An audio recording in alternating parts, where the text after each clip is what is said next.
don't live from goal to goal, we live from day to day, and it's what makes up our day actually makes up the quality of our life. Are we happy in it? Are we thriving in it? And that's what I'm looking to do this year. Reflecting on the year gone by can be a great place to start.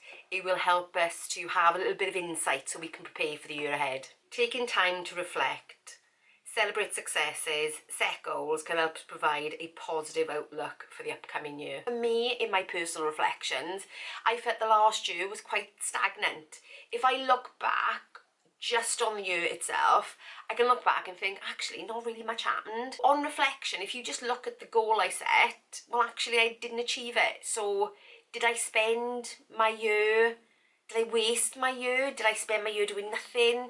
Well, no, of course not, because we kind of learn things as we go along. And actually, when we reflect, it's important to not just reflect on the goals, but actually reflect on the journey, reflect on the process. I think one of the biggest things is that I realised that you think the actual tactics that require you to get to a certain goal, you kind of think, well, as long as you do that, you'll get there, right? But not necessarily. Things happen, other things influence what we do, how we go about that, and all the best laid plans don't happen kind of in isolation. They happen in conjunction with other things. Another thing that I kind of got wrong was allowing my time to be ruled by others. I think, you know, especially if you are a mother, a wife, a partner, a girlfriend, a boyfriend if you're male, I think it's so easy to allow others to dictate your time. And if I look back on my year, that definitely happened, which meant it got in the way of my goals. It got in the way of me achieving what I had set out to do, because I let others take priority, even where sometimes, looking back, it probably wasn't necessary. And actually, another thing that I realised was, and I didn't really think this about myself, if you know me at all, this book changed my life. How to do the work. And actually, it doesn't matter what your goals are in life, it doesn't matter what you feel stuck in, that book can help. I'll leave a link below. And I went back to reading that book at the end of the year, and I started to realise that I had a very much a scarcity mindset around my life, and I thought it was just around certain aspects. And when I realised and I really looked into it and I really did that work, I realised that scarcity mindset was around lots of things. If I ever wanted to achieve anything, my default is, oh, it can't be done, instead of asking myself, how can I do it? And I think subconsciously, even though sometimes I go, right, oh, how am I going to do this? I never quite believed that I could. And I think that is one of the biggest learnings that I've had. So let's look at the learnings. What did I actually learn? What were the achievements from this year? I think I discovered, more or less by the end of the year, that actually you pretty much can achieve anything that you put your mind to. You really can, provided you attack it with an open mind, that you don't have those limiting beliefs of, I can't do it, or I haven't been able to do it in the past. If you take that approach of, actually, how can I do it? Other people can do it, so if other people can do it, I can do it, so how am I going to do it? How am I going to get there? And actually almost start anew, start as if you were a newborn and think, actually, everything is achievable. It's only life that teaches us over time, or people teach us that actually, perhaps it's not, and it's not the truth, because if other people can do it, you can do it as well. And this next one is what really set the tone for my 2023 goals, and that is, you can live whatever life you want, providing you're intentional about what you do. So let's look at 2023. I think the beginning of any new year brings that sense of newfound hope, a clean slate, the thought that actually anything is achievable. And I think 2023 really is no different. And actually for many of us, a new year is a time for setting goals. and looking to see what we want to achieve for the future. But this year, I'm doing things a little bit differently.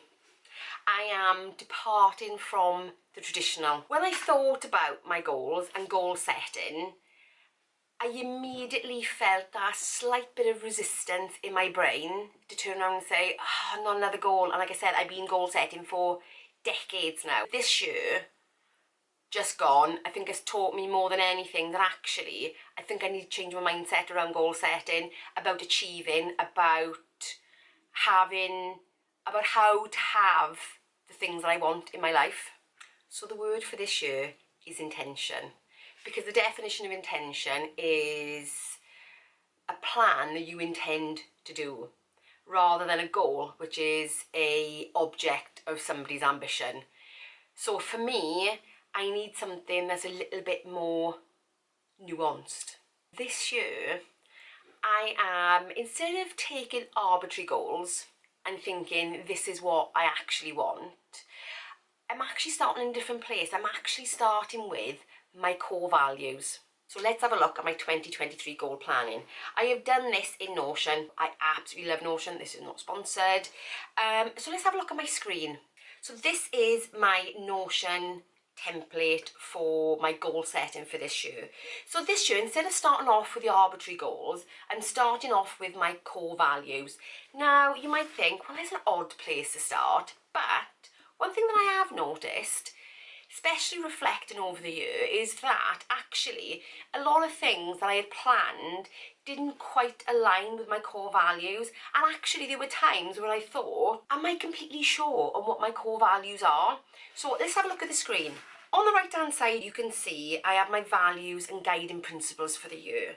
These are the things that I decided when I began this journey of reflection, of planning for the year ahead, because you know what, I've got big plans. Many of us, I think, are not completely 100% about our core values. I think we've got a general sense of what we believe and why we believe it, but I think there are a lot more values that we actually hold that we don't necessarily identify in the beginning. So taking a little bit of time to go through that core value list, and I think that's always a good place to start, because what I found is if you try and do something and it doesn't really align with your core value, for instance, if you value balance, if balance in your life, having time for work and play is really important to you, then actually if you give yourself a goal, target, objective, intention that is too time intensive, then one or two things are going to happen. You're either not going to achieve it, or you're going to be miserable in the pursuit of it. I have picked 9 core values, and then underneath it I've looked at my guiding principles. What are the things that when I reflected on last year that I thought, actually that was a sticking point for me, that was a pain point for me, these are the things that I want to make sure that in 2023 that I try and live by.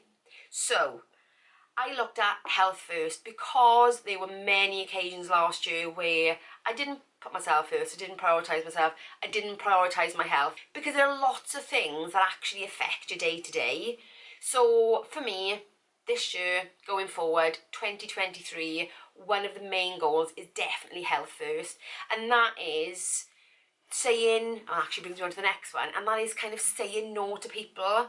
That is saying no and living my life by my own design, by making sure that I prioritise my life, because otherwise somebody else will. Another thing that I want to sort of do more over the next year is actually do less but better. So if we look at YouTube as an example, I'm very new to YouTube. I'm only about a year in, and YouTube is a massive learning curve. You've got to be able to research, you've got to be able to kind of write out a structure for a video, you've got to be able to film it, you've got to be able to edit it, you've got to be able to do a thumbnail, you've got to be able to write the title. There is so many things that go into making a YouTube video that you are currently seeing that actually you wouldn't think of. So you know, one video, depending on what it's about, some of them could take up to 20 hours, 20, 30, 40 hours to actually be the finished product. What I found was that as time was going on, because I was new, because I was learning, that I was trying to put more videos in and put more videos in and put more things in, because I like to talk about the stuff, and I think, oh, I could talk about that, and I could talk about that, and I could talk about that. And I think what I found by the end of the year, when I did my bit of reflection, is that I think I compromised the quality of the video for the sake of the quantity. So I did more but less well, and then looking back, I could have done that better. I'm not as proud of that as I should be, but then again, it's all a learning curve as well. So actually this year, going forward, it's about doing less but better, because actually one of my goals this year is to really just do one video a week and make that video really, really good, and make it something that you actually really want to watch, that brings value to you, because that's what I really want, is to bring more value. So that's one of my guiding principles this year. And that doesn't just fall into YouTube, that falls into many aspects of my life, and that is doing less but doing it better, doing it well, not rushing through life, not rushing through things, doing things half-heartedly. It's, if you're going to do something, take your time. Don't do two things at once. Do that one thing and do it well, instead of doing lots of things and doing them half-heartedly. Down to my projects. I'm kind of calling them projects because I'm sort of carving up each part of my life and thinking, for this coming year, where do I want to improve? Where can I make small changes and be proud of them by the end of the year? Let's have a look at my home project to give you some understanding of how I've thought about the things that I want to achieve this year, how I want to live my life a little bit more intentionally. So if I click on the home one, on the left hand side, I've got my actual projects down at the top of this sheet. So I've looked at each single area. Then I've got, did I set the tasks for it? And at the end of the year, I can click whether it's completed or not. Now, before you think, well, you're only supposed to have about 2 or 3 targets in a year. When I've looked at my sort of project setting, like any other project, they are kind of time bound. So what I've done is I've looked at all the things I would like to achieve in a year, and I'm actually carving it up during time. So if I look at my home project, and if you can see the table below, if we take boot room, for instance, because one of my goals is to redo my boot room. So if I go across, you can see that actually the boot room is in Q2. It's in my April to June time slot, so that I've got lots of things mapped out across the year, but I'm generally only concentrating on between 1 and 3 things at any one time, because this will enable me to plan out my year and think this is where I want to be at the end of it, but make it manageable in the process. So what I've done is I've done this for every single thing that I would like to achieve by the end of the year, and I've gone through, assigned the tasks, like for instance, design the boot room. So at the beginning of April, I will start to pull those designs together. So if any of you have seen my office design video, you'd see that I did a mood board for that. So in April, I'll be looking at pulling that mood board together. So that is the first task. At the beginning of the year, you might not necessarily know what all those steps are, but that's okay, because even with the boot room, I know my first step is to design it, and I know I'm not going to do that till April. So I can put that down for April, and I know in that quarter, that is what I'm going to achieve, is actually doing that boot room. So it's okay to not know all the answers now, and I think that is something that when we set goals for the year, or for me this year, intentions, we like to think that we've got the answers at the beginning, and you don't need to have the answers. You don't need to have all those answers at the beginning. Now, if you plan something to start from January, then yes, I need to be a little bit more on the ball with what those are. But then actually, that's my January task. Those are the tactics that I've laid out for myself for January. That is part of January's plan. But then in January, there's nothing else. That's the only thing that's there. So by doing this form of planning, it means that by the end of the year, you can achieve as little or as many things as you want, but not be overwhelmed in the process. So as you can see, my little task manager at the bottom, what this does is this pulls every little task that I put in every single one of these boxes, whether it be career, health, home.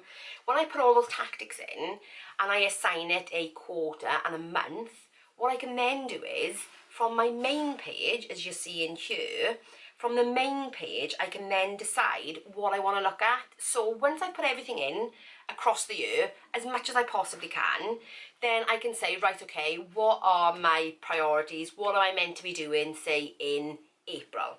So what I can do is, if you look across these are little filters. So I can go to month, and I can say, right, okay, what am I meant to be doing in April? And then the only thing I've got in that list is my tasks for April. So I'm not seeing the entire year, I am just seeing what is due in April, so I don't have to become overwhelmed. Now, I'm using Notion. You can do this in notebooks, you can do this in your notes, you can do it in your calendars, you can do it whatever you like. I could make this template available to you. If you're interested, let me know in the comments below if you would like a copy of this template, and I'm more than happy to try and organise that for you. This year, I am really trying to be a little bit more organised about it all.